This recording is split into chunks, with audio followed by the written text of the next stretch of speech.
Hello. So in this video, I wanted to make an explanation of one of the tasks that I wanted to automate. So I'll just kind of explain the folder that it's in and just a couple more details, kind of put everything into context, and you could have a better understanding of what exactly it is that I'm doing. So we have this folder called the weekly sales numbers. We have 2022. Now we have all the weeks that we have this spreadsheet for, what we're going to be making for this is a spreadsheet, and then 2023. Okay, so essentially what we do is we have one for every single week, and I'm going to go to the current week. All right, so what this shows is a bunch of information. Some of this I would like to add automation for, and some of it I don't.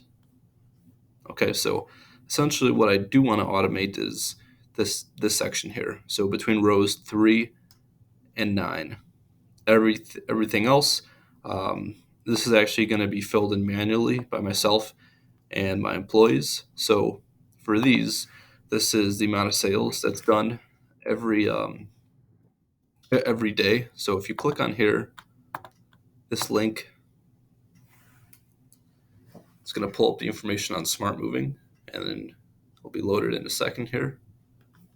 You have to log into Smart Moving, which you do have the access for. All right. So, anyways, we're going to go to Saturday, February 11th.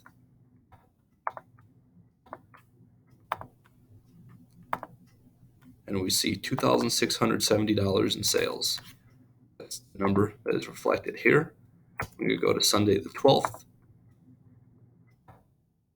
Zero.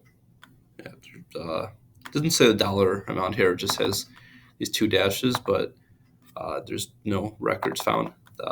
Nothing there. So the ink that can help you indicate that it's zero. So it's going to be zero here. And we're going to go to the next day, Monday, $11,597, $50. So it rounds up 11,598. Tuesday, which is today, the current day, we have $852.50, rounds up to 853. All right. So it includes all the numbers for the days that have passed. Today is Tuesday, so this is the amount of sales that there has been so far today. And then for the days that have not happened yet, those are going to be blank because we don't know how many sales obviously there's going to be for those days. Okay. Um, Also, let's say one of these jobs from either Saturday or Monday or even today cancels. Let's say, for example, if one of these jobs from Monday from yesterday cancels, then the dollar amount for the jobs booked for that day will no longer be 11,598. So I want to make sure that this script reviews each day that has passed, not just the current day when the script runs. So, for example, this number, if one of the jobs that was booked on this day cancels, then this number is going to be a lower number. So, let's say that job cancels tomorrow. So then tomorrow, when this number is refreshed, then it should be the lower number. Okay.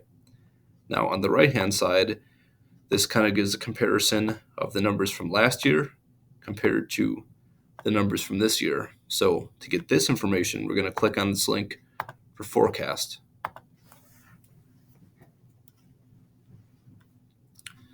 So for last year's numbers, we have December of 21, January of 22, February, March, April, and May of 22.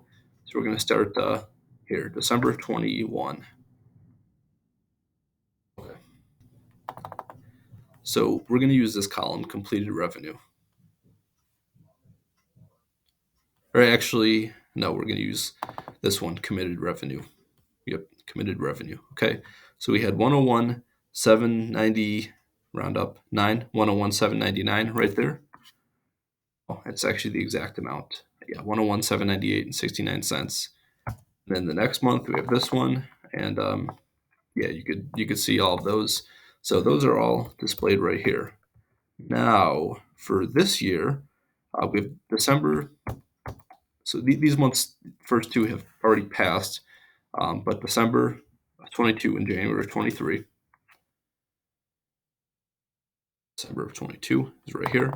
105,051 50 cents right there. And 1443. Okay.